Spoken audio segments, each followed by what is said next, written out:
नमस्कार सगळ्यांना कल्पना आहे की 1 ऑगस्ट 2024 रोजी सुप्रीम कोर्टानं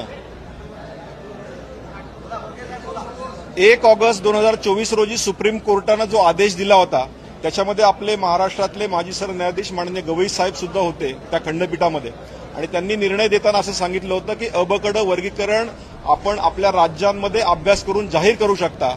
त्यानंतर ते अनेक राज्यांमध्ये जाहीर झालं आणि जाहीर झाल्यानंतर महाराष्ट्रात अजूनही प्रलंबित आहे। डॉक्टर बाबासाहेब आंबेडकरांना अपेक्षित असलेल्या समानतेचा न्याय या अबकड वर्गीकरणातून पूर्ण होईल म्हणून आम्ही या ठिकाणी माझे मित्र अंतापूरकरजी आणि मी या ठिकाणी आंदोलन करतोय। माननीय मुख्यमंत्री देवेंद्रजी फडणवीस या विषयात सकारात्मक आहेत। याआधी त्यांनी दोनदा आपल्याला माहिती त्यांनी सांगितलं की आम्ही अबकड वर्गीकरण लवकरात लवकर लागू करू, जाहीर करू, पण आज अनंत बदर समिती ज्या अबकड वर्गीकरणासाठी गठीत केली आहे त्यांचं काम कुठेतरी स्लो आहे आणि त्यामुळे आरक्षण लांबत चाललंय अशी आमचा असा अभ्यास आहे।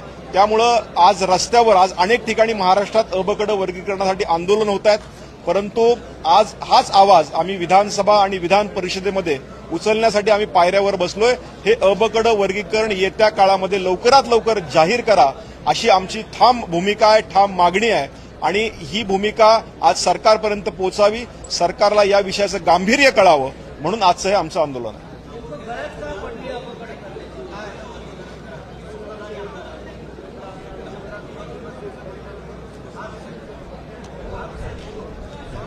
माननीय मुख्यमंत्र्यांनी या विषयाची बैठक घेतली। 59 जातीतले सर्व प्रतिनिधी त्या बैठकीला सह्याद्री अतिथीगृह इथे उपस्थित होते आणि या बैठकीमध्ये त्यांनी सांगितलं की आम्ही लवकरात लवकर हे आरक्षण लवकरात लवकर जाहीर करू, पण येणारी निवडणूक असेल किंवा अनंत बदर समितीची दिरंगाई असेल, ही दिरंगाई वाढत चालली आहे आणि त्यामुळे जनतेचा रोष खऱ्या अर्थानं आमच्यापर्यंत आमदार म्हणून पोहोचतोय।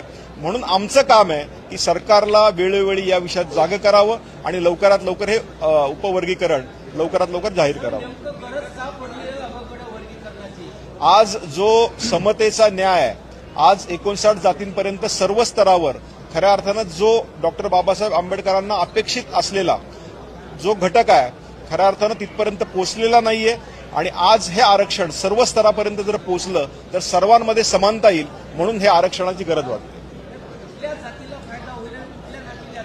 यात सगळ्या जातींना फायदा होईल। आज 59 जाती आहेत, 59 जातींमध्ये बौद्ध आहेत, मातंग आहेत, महार आहेत, त्याचबरोबर चर्मकार आहेत, ढोर आहेत, अनेक जाती आहेत, पण या जातींमध्ये सर्व स्तरांपर्यंत वंचितांपर्यंत हा न्याय पोचावा म्हणून हे आमचं प्रयत्न आहे आणि हा पोचेल अशी आमची अपेक्षा आहे।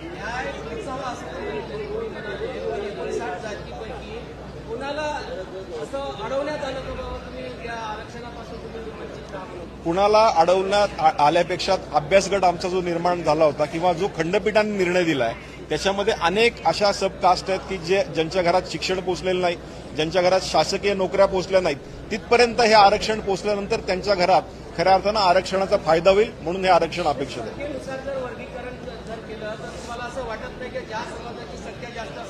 त्याला याचा जास्त वाटा मिळणार आणि ज्या समाजाची संख्या फार कमी आहे तो याच्यापासून नाही असं वाटत नाही, कारण ज्या समाजाची संख्या जास्त आहे त्या ठिकाणी अनेक आरक्षण हे त्यापर्यंत पोहोचलेलं आहे आणि जिथपर्यंत आरक्षण पोहोचलेलं आहे त्या ठिकाणी तो समाज खऱ्या अर्थानं आरक्षण ज्यांना ऑलरेडी मिळालेलं आहे तो समाज सुदृढ झालेला आहे, ती व्यक्ती सुदृढ झालेली आहे, ती आरक्षणाचा लाभ खऱ्या अर्थानं गरीब लोकांपर्यंत पोहोचवेल म्हणूनच हे लेअर निर्माण करण्यात आलेलं आहे।